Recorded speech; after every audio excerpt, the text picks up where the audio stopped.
The morning I got fired on Instagram Live, I'd already approved 6 vendor payments, flagged 2 anomalies in a wire transfer batch, and finished my second cup of burnt breakroom coffee by 9:17 a.m. Routine. Comforting, like muscle memory. I'd done this dance every weekday for the past 12 years, long enough to remember when our accounting system required triple-tab spreadsheets and a prayer to not crash. Long enough to know that if I didn't personally verify every payment over $50K, something always went sideways. I was the insurance policy no one wanted to admit they relied on. The last line of defense between their ambition and federal penalties. So when I heard the commotion in the hallway, clapping, forced laughter, that awful "what up fam," energy echoing off glass walls, I barely looked up. Just muttered, "God help us," and initialed another approval cue. Then I saw him through the glass. Brady, the CEO's nephew, fresh from a 3-month marketing internship and armed with the kind of unearned confidence that only comes from getting a 6-figure title for surviving puberty in the right family. He was holding up his phone like it was a badge of honor, panning over staff with fake hype. "Let's go," he cheered. "Today's the start of a new era. Out with the old." Someone should have told me that the old was code for me. Real quick. Before the floor drops out, do me one favor. If you've ever watched one of these stories with coffee in hand, thinking no way this happened, hit that like button. And if you're the kind who listens in the car, at work, while pretending to answer emails, go ahead and subscribe. It keeps our little revenge therapy sessions alive. Trust me, this one's gonna stick with you. Now, back to the circus. Brady had taken over the corner suite last month. No experience. No clue. Just a ring light and a series of buzzwords he stitched together like a toddler with finger paint. He talked a lot about modernizing culture, removing friction, and streamlining legacy ops. That last one was his nickname for me, Legacy Ops, like I was a fax machine in orthopedic shoes, but I didn't bite. I'd seen this type come and go. Flash, fire, fizzle, usually left behind a mess I ended up cleaning. That morning, already posted 2 videos, one hyping our new era of hustle with a drone shot of the building, and another featuring our HR director doing squats in the break room while holding a "compliance is sexy" sign. I wish I was joking. Still, I didn't expect my name to show up next. The clapping got louder, then softer, then weird, like people weren't sure if they were supposed to keep applauding. That's when Jessica from AR ran in, pale as drywall. "Sarah," she whispered, eyes darting between me and her phone screen. "You're on the live stream." He just fired you." I laughed. I swear to God, I actually laughed. One of those dry, cynical barks you let out when you think someone's playing a prank, but also you know no one in that office is smart enough to pull one off. She turned the phone toward me. And there I was, my name on the screen, my photo from LinkedIn, of course, and Brady's voice booming. She was part of the old guard. Stuck in the past? No offense, but the vibes gotta evolve. Out with the old. The comments were flying. "You savage face with tears of joy bet she voted for fax machine's legacy ops down Elmau." I stood up. Slow, deliberate. Not because I was shaken yet, but because I was doing the math in my head. How many accounts still had my credentials? Had the daily authorization run cleared yet? Was the multi-tier vendor sequence I coded 2 years ago still active? No one said a word. Not the HR girl pretending to organize papers. Not the junior analyst who looked like he wanted to melt into his chair. And definitely not Brady, who was now flipping the camera around to film himself high-fiving someone with a man bun. I didn't speak. I didn't cry. I just packed my things, well, just my mug and a stress ball shaped like a dollar sign, and walked past them. Security didn't even stop me, too busy watching the live stream like it was a Netflix special. And here's the part Brady didn't stream: me walking out with one thing he never even thought to take: control. You see, Brady thought power was about who had the camera, who had the followers. But in every company, there's one person who signs the wires, who holds the keys, who knows which clauses live in which contracts. And today, that person had just left the building, with all the locks still tied to her name. I don't remember walking into the lounge. I remember the feeling like my ears were underwater, like the air had a thickness to it, like something invisible had shifted and no one else had noticed yet. My heels echoed on the laminate floor with a kind of finality, like I was walking into a courtroom instead of the same open-space cafeteria where people usually stole my almond milk. And then I heard it. Out with the old. My name. Not my job title, not a euphemism. My name, like it was the punchline to a joke he'd been rehearsing all morning. There he was, standing in front of the neon wall sign that read "Grind Never Stops," grinning like a game show host on cocaine. He waved like he'd just cured polio. And the comments, Jesus, the comments, were still pouring in across the screen, hearts and fire emojis and WTKS. Like firing someone on live video was a TikTok dance challenge. No one stopped him, not HR, not the COO, not even Anna from legal, who looked like she was halfway through writing an email and forgot how to spell her own name. People just stared, because it was happening so fast, and because deep down they were all grateful it wasn't them. I watched the live stream on someone's phone. I watched my career, 12 years, 5,000 plus wire approvals, 3 CEOs, 2 full financial overhauls, get reduced to a soundbite. "She's been great, but legacy systems, legacy mindset." We're pivoting to innovation, agility, he said. Time to bring in some fresh blood. Anyway, don't forget to like and follow. The second he said fresh blood, I looked at him like I was in a crime scene. You know that moment when someone walks through a door they'll never be able to close again. That was him, he just didn't know it yet. I turned away, walked back to my desk. My hands weren't shaking, that surprised me. I thought maybe I was in shock, but no, my hands were steady, calm, like they knew something my brain hadn't caught up to yet. I opened my drawer, took out the zippered pouch with my personal stuff, gum, lip balm, my late husband's pocket Bible, and the branded thumb drive I used for off-site backups. I grabbed my water bottle, my mug, and that stupid framed photo of our team at last year's retreat, back when I still thought I was building something that mattered. Security arrived 5 minutes too late. I was already by the elevators. "Ma'am, we're going to need your badge," one of them said, a guy I'd known since he used to walk me to my car in snowstorms. Didn't meet my eye, didn't even look ashamed. Just held out his hand like I was a stranger who'd overstayed her welcome. I handed it over without a word. Brady strutted past on the phone, saying something about firing with flair and setting the tone. I wanted to laugh, I really did, but something darker bloomed instead. Not rage, not grief, clarity. You see, for all his influencer crap, Brady never once asked me what I actually did. He thought I moved money like a cashier, like the system ran itself and I was just the human stapler in the middle. He never looked at the vendor compliance logs. Never wondered why the bank never questioned our high-frequency transfers. Never read the contract addendum I signed back in 2018 after the audit overhaul.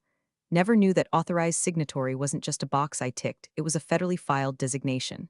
A name, my name, and without that name, none of the accounts worked. Not payroll, not vendor payments, not capital reserves, not even petty cash. But I didn't say a damn thing. Let them figure it out. Let them send 10,000 Slack messages and get zero answers.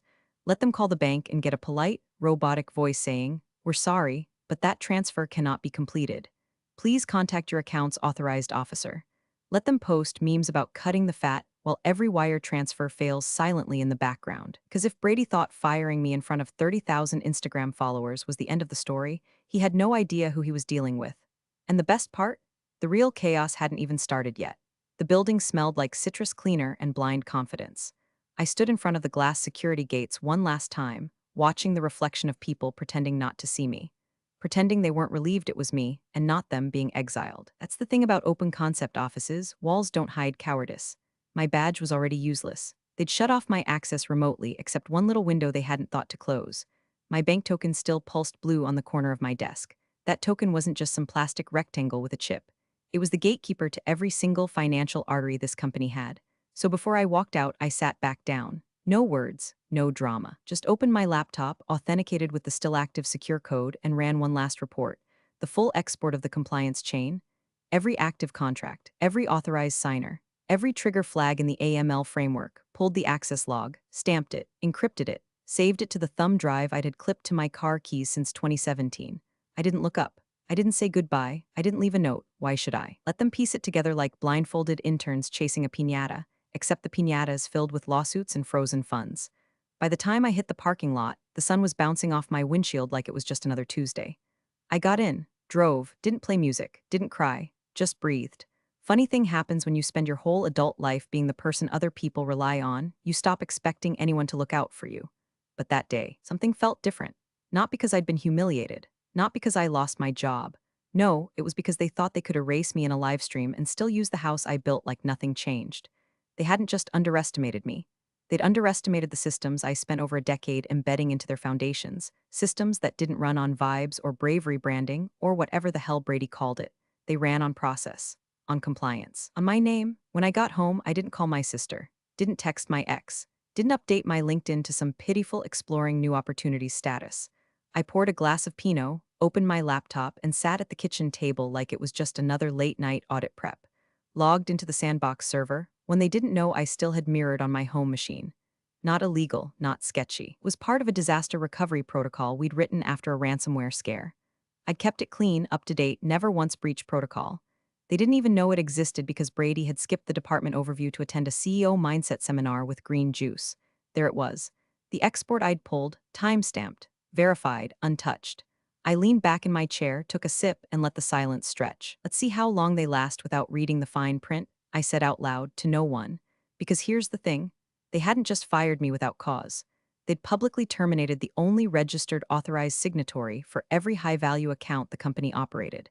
They didn't revoke my signatory status. Didn't notify the bank. didn't process a formal amendment through legal, and even change the credentials on the two-factor vault I used to validate vendor accounts. No transfer of authority, no notarized revocation, no new designation filed, and without that, the system defaults to freeze, not because it's malicious, because it's secure. That's what I built. Not some spreadsheet life raft or password folder taped under a desk. A system that protected itself from incompetence. And now it was doing exactly what it was designed to do. Protect itself from them. I didn't need to warn them, didn't need to make a scene. The bank would do it for me. All I had to do was pour another glass, keep watching, and wait for the little red lights to start blinking. And oh, they would blink. It started with a bounce. Just a quiet little transfer declined message on the account's payable dashboard, flagged in red with a cheerful tooltip that read, "Approval token not recognized. Please contact your system administrator." Only the system administrator was me. Linda from AP was the first to panic. I'd worked with her for 6 years, solid woman, 2 kids, Midwestern Catholic guilt in Excel form. She wasn't flashy, didn't gossip, just ran her department like a clock that never wanted to tick too loud. When her second wire attempt failed, she rebooted her session. When the third failed, she called IT. When the fourth failed and the vendor started threatening to pull services, she made the mistake of going to Brady. He was filming again, trying to shoot a day in the life of a visionary segment in the lobby with a tripod and a ring light. She interrupted him mid-take. He waved her off like she was a background extra on the set of his little influencer delusion. "Just send it manually," he said, adjusting his shirt collar. "Can't be that hard." Linda stood there for a beat too long. "There is no manual," she said, voice starting to crack. "Every transfer above $25K requires dual verification and an approval token tied to the registered signatory. That token was assigned to Sarah." Brady blinked. "Okay, so assign it to someone else." Linda looked like she aged 10 years in that hallway. "You can't just assign it. The designation has to be notarized, filed. We need to update the AML profile with the bank, and it takes days. We didn't even start the process. She was terminated yesterday." Brady laughed. "You're being dramatic." IT wasn't laughing. Neither was payroll, because while Linda was trying to send vendor payments, payroll was discovering that no one had gotten paid. The bi-weekly deposit that normally hit accounts by 9 a.m.? Nothing. Hundreds of bounce backs. The approval chain, the coded sequence that validated distribution, was blank, not broken, not faulty, empty. I imagine the panic crept in slowly. The sort of chaos that starts with one or two confused emails and then swells like a blocked artery. By noon, the Treasury team had pulled every manual, every contract. Someone finally unearthed the clause I'd written back in 2019, post-Sarbanes audit. All fund disbursement mechanisms shall be contingent on active, validated signatory protocol. In the event of termination, count freeze shall occur pending reinstatement or replacement validation. The clause didn't care about ego, didn't care about influencer hustle culture, didn't even care that Brady had fired me with a catchphrase. It only cared about signatures, validated ones, which meant the firm's operating account, the one that paid vendors, leases, bonuses, servers, everything, was now locked tighter than Brady's spray-tan jawline. And me. I was watching it all happen from my laptop, a live Slack feed flickering through a backdoor monitoring tool I'd quietly left running before my exit. Not maliciously, just one of those safety nets you build over time. For continuity, for disaster scenarios. And this was a disaster scenario. Vendor support tickets started rolling in. Dozens of them, then hundreds. Some flagged urgent, others with bolded threats. Final notice before litigation, breach of contract. Immediate response required. A global logistics firm halted shipments. A SaaS provider cut access to our accounting software. One vendor, bless him, emailed Brady directly and said, "Until Sarah or another signatory is confirmed by the bank, you are in material breach. If you respond with another selfie video, we're filing suit." That one made me laugh so hard I had to put down my glass. The phone lines at HQ were flooded. A receptionist left her desk crying. Someone from legal tried to reset the token from the admin console, only to realize it had 3 layers of encryption tied to biometric data they no longer had access to. And Brady, he was still trying to film his next video. Something about navigating challenges with poise. Until finally someone told him the truth. "We can't pay anyone," they whispered. "The whole company is paralyzed." He paused, mid-script, a dumb ring light casting halos in his dilated pupils. That was the moment it hit him. Not the embarrassment, not the loss of control. The realization that this wasn't a glitch. This wasn't a stubborn employee refusing to adapt. This was the consequence of trying to run a Fortune 500 company like a lifestyle vlog. I leaned back, closed my laptop, and smiled, not cruelly, not with revenge, just with satisfaction. Because finally, they were learning what I'd always known. It's easy to mock the person who holds the keys until you find yourself locked out of your own damn house. The panic didn't start with screaming. It started with whispers, those clipped, frantic murmurs in hallway corners, the ones that smell like fear and cologne. Somewhere around 11:30 a.m., legal caught wind that AP hadn't processed a single wire. Treasury had gone silent. Payroll was flooding Slack with emojis that looked like someone trying to scream inside a locked coffin. That's when Diana, the general counsel, stepped out of her office. Now, Diana wasn't dumb. I'll give her that. She was sharp, calm under pressure, a creature of contracts and black pencil skirts. We'd worked together on a dozen audits, and while she never once invited me to lunch, she did know I was the only person in the building who could recite Clause 14.2 from memory and back it up with 3 case studies. She respected that, or at least feared it. She didn't even go to Brady first. She went straight to the compliance drive, pulled the framework file, scrolled through the archived signatory document, and then it happened. She stood there, staring at the screen, blinking, then leaned forward like getting closer to the monitor would change what she saw. Finally, she muttered, "Wait, who's our current authorized signatory?" Nobody answered, just the sound of air conditioning and someone coughing in another room. Diana said it again, louder. "Who is the active authorized signatory on file with the bank?" One of the junior counsels, Megan, poor thing, fresh out of law school, pulled up the onboarding doc I'd signed years ago, double-checked the filing timestamps, cross-referenced the name with the internal policy list, and then she whispered it. Sarah, it was Sarah, still is on paper, silence, like someone hit mute on the whole floor. I could picture it perfectly, the exact moment when the room collectively realized they'd fired the only person who could legally unlock the vault while live streaming it to an audience of gym bros and aspiring crypto influencers. Diana didn't scream. She just went pale, picked up her phone and barked, "Call the bank. Now, we need to initiate a signatory change request. Except you see it's not that simple. Banks, especially the ones handling multimillion-dollar corporate accounts, don't take kindly to panic. They don't respond to pleas, they respond to paperwork. Notarized, stamped, filed, verified. And they really don't like change requests that come in the same week as a social media termination stunt involving the words deadweight and legacy baggage." The bank's response was swift. Cold. "We require a notarized authorization document signed by the current signatory," they said. "In the event of employment termination, Protocol 17C requires formal transition paperwork and proof of reassignment filed within 48 hours. Megan read that out loud in the room like she was reading a death sentence. Brady finally looked up from his phone, where he'd been scrolling through comments under his firing video. His ego had been bruised by a guy named at Vendor Daddy 420 who'd commented, "This clown just tanked a business faster than Enron." "Elmau, what's the issue?" Brady asked, voice pinched. Diana turned to him, eyes sharp as razors. "You fired the only person who can move money. We did it publicly, and we didn't file a single transition form. But she's gone," he said, like that somehow changed legal standing.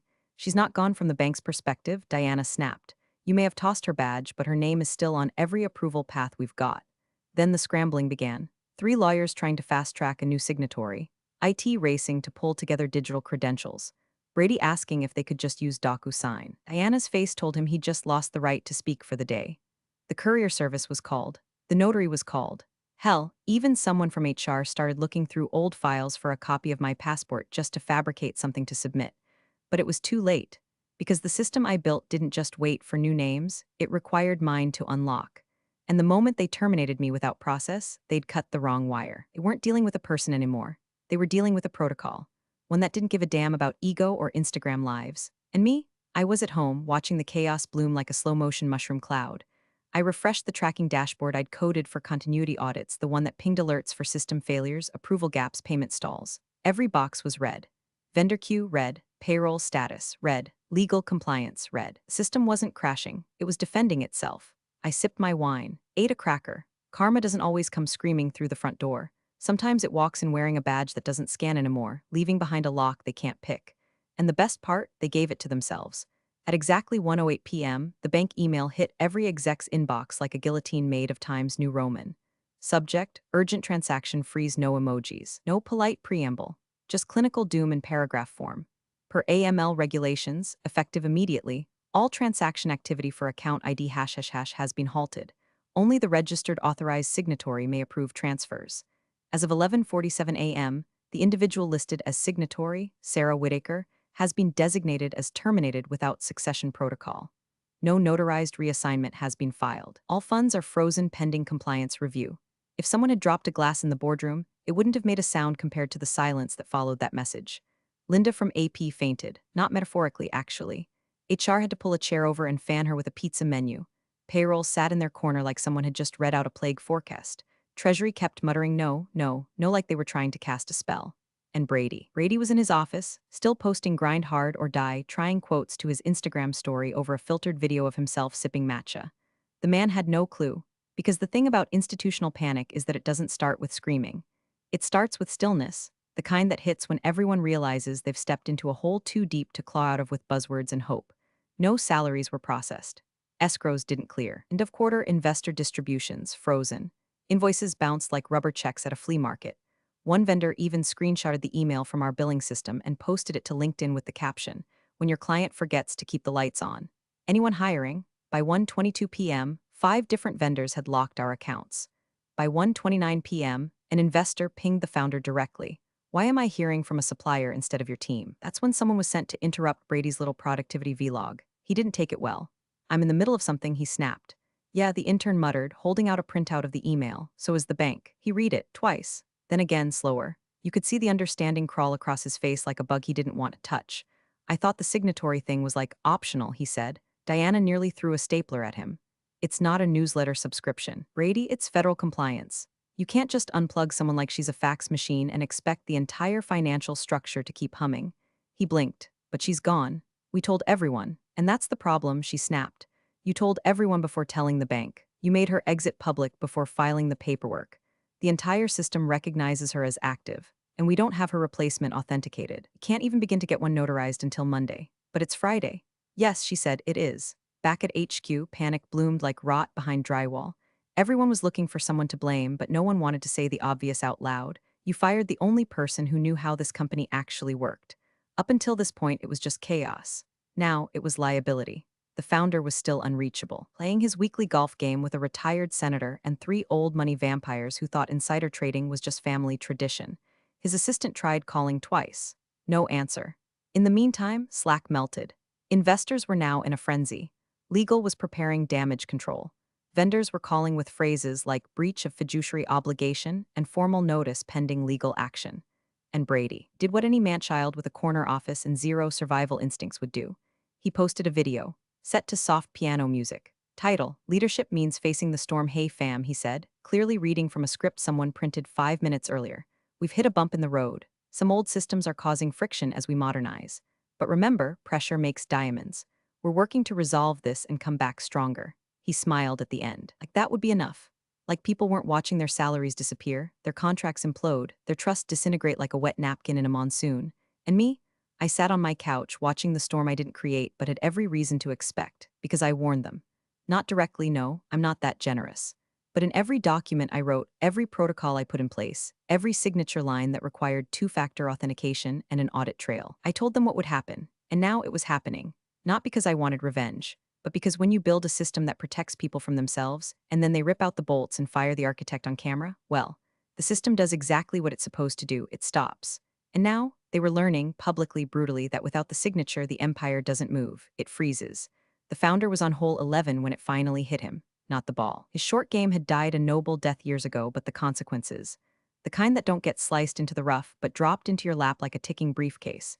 His phone vibrated once, twice, then just kept going. Voicemail after voicemail, messages from numbers too expensive to ignore, lead investors, old money, regulatory liaisons, one from a guy whose name usually only appeared during fundraisers with champagne fountains and closed-door tax briefings. He put down his putter, checked the screen, saw the subject lines stacking like funeral notices. Account freeze, urgent vendor terminations, pending lawsuit filed, breach and non-payment, and the worst one. Was this some kind of joke? At first, he thought it had to be a mistake, or a prank, or maybe some exaggerated LinkedIn drama. It wasn't until he opened the group thread titled Leadership Implosion Read Now and saw the screen grab that it clicked. A paused video. Brady, standing in front of that stupid neon sign, smirking, captioned out with the old, a line that was now etched across the internet like a tombstone on fire. The founder didn't call Brady, he called Diana, and Diana didn't waste time softening the blow. Her voice was flat, brutal, precise. "A scalpel, not a bandage. You're hemorrhaging contracts," she said. "We are non-compliant across all high-volume financial accounts. Our AML designation is being reviewed. Sarah was and remains the only authorized signatory, and Brady fired her on Instagram." There was a long pause. He whispered, "He did what?" "He performed a public termination, recorded, edited, and posted for engagement of the only person who held the legal authority to move money inside this company." Another pause, then a sigh that sounded like it had been aging in his lungs for decades. "Call a meeting," he said. "Everyone, now," and the scramble began. Conference calls across time zones, emergency summonses, interns pulling execs out of gyms, airports, dinner reservations, vendors faxing over notices of breach. One even hand-delivered a cease and desist to the lobby, filming it for TikTok. Within the hour, 3 major service providers had terminated contracts. 2 filed suit. One CFO at a partner firm publicly commented on the Instagram post, "Unprofessional, unbelievable, uninsured." By 3 p.m., the company's name was trending. Not for innovation, not for success, for incompetence. Somewhere in the middle of this digital wildfire, a junior associate, Kayla, texted me. She'd always been sharp, a bit nervous, drank chamomile like it was whiskey. Her message buzzed onto my phone while I was watering my succulents. "Kayla, they want to talk to you, like now, please." I stared at the screen for a long minute. Then I set the phone down. Let the silence soak in. They wanted to talk. Of course they did. They wanted the vault open. The hemorrhage stopped. The system stabilized. The contracts unfrozen. The investors coddled. They wanted the mess erased by the very hands they cast out. But I wasn't rushing back. I wasn't picking up the phone like a desperate ex trying to fix things for the good of the kids. No, this wasn't about fixing. This was about learning, because they needed to understand that some people aren't just titles on org charts. Some people are infrastructure.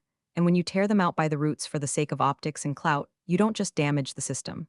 You break it, and the internet does not forget. Screenshots of Brady's video were being memed into oblivion. "Out with the old" had become a punchline for chaos. Someone even photoshopped him onto the Titanic's deck, yelling it before the iceberg. One lead investor sent a text that got read aloud in the boardroom. "So the man-child nephew fired your signatory on Instagram. Who's running your compliance, Barney the dinosaur?" Brady, finally, was silent. Not from shame. That would have required a soul, but from fear. Because even he understood now that his little content stunt hadn't just backfired, it had imploded the company's financial lungs. And I went back to trimming my basil. Let them sweat, let them call. Let them feel the chill of realizing that silence doesn't mean absence. Sometimes silence is just waiting. The Zoom room looked like a hostage negotiation dressed in business casual. Cameras on, voices tight.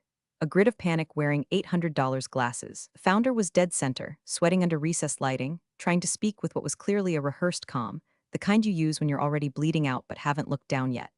"I want to be clear," he said, forcing a smile. "We are actively resolving the situation." Our former employee acted in accordance with outdated protocols that a chime interrupted him. "Bank REP1 has joined the meeting." Another chime. "Sarah Whitaker has joined the meeting." And just like that, the oxygen left the room. I appeared on their screen exactly as I intended. Cool, collected, in my home office with a clean wall behind me and a cup of coffee in hand. The same mug I used when I approved their last $7.2 million payment run. The founder froze mid-sentence.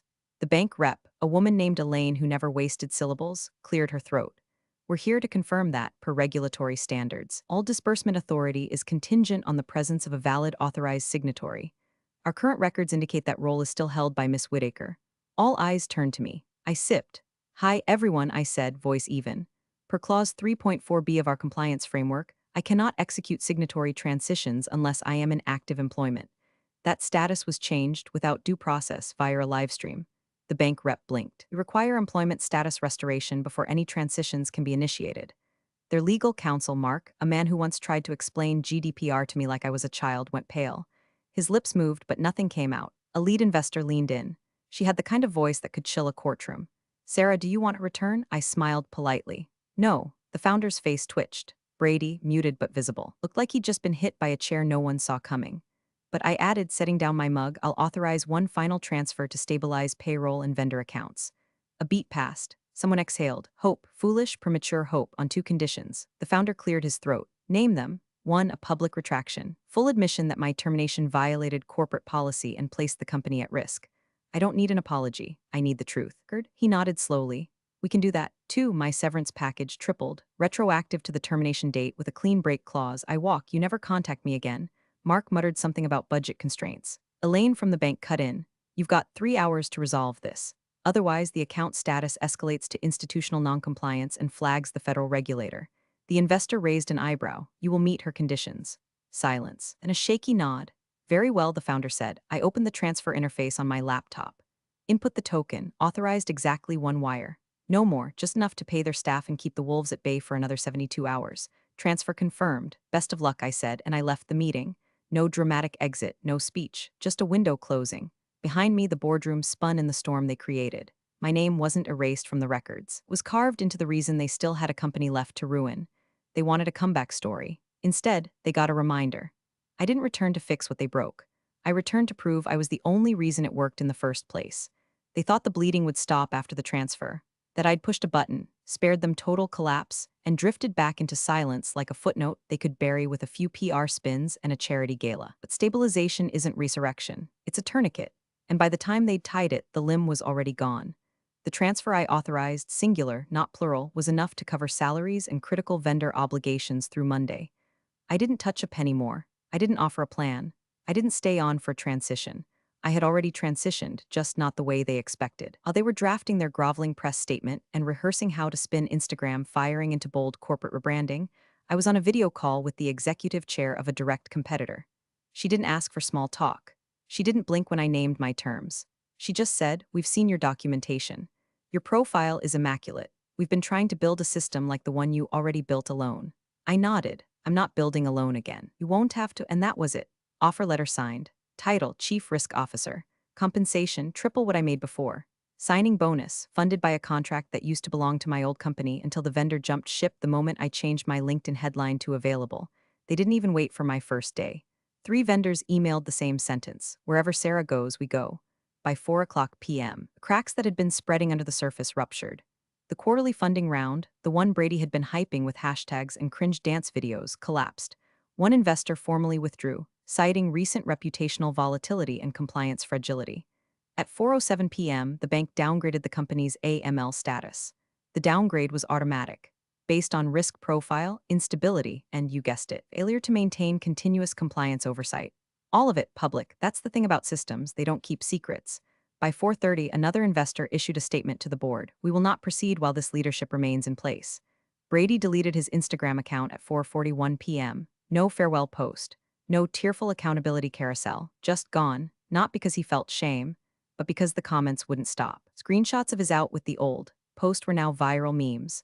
Someone photoshopped him onto the sinking ship from Titanic, captioned, "He fired the lifeboat." No one defended him. The founder didn't even try. By evening, vendors had begun migrating their contracts quietly, efficiently to my new employer. Word traveled fast, so did respect. Because in the world of high-risk finance and corporate compliance, reputation is currency. And mine was golden. Didn't get a villain, they got a mirror, and the reflection was unforgiving. Weeks later, I walked into my new office. Sleek, clean, mine. The receptionist handed me a gift-wrapped box with a sheepish grin, a little welcome present from the team. Inside, a framed screenshot of the infamous Instagram Live. Brady mid-smirk. Caption in bold, "Out with the old." Underneath, a plaque read, "Best onboarding we've ever had." I laughed loudly. The kind of laugh that cleans out old wounds. I hung it behind my desk, sat down, logged in. The screen asked for token approval. I entered the code. Transfer authorized. First wire of my new era. Not because I needed revenge, because I was the consequence. Thanks for watching, you cubicle warriors. Hit that subscribe button. Unless you're my old boss, then you're on your own. Revenge of the coffee pot strikes again.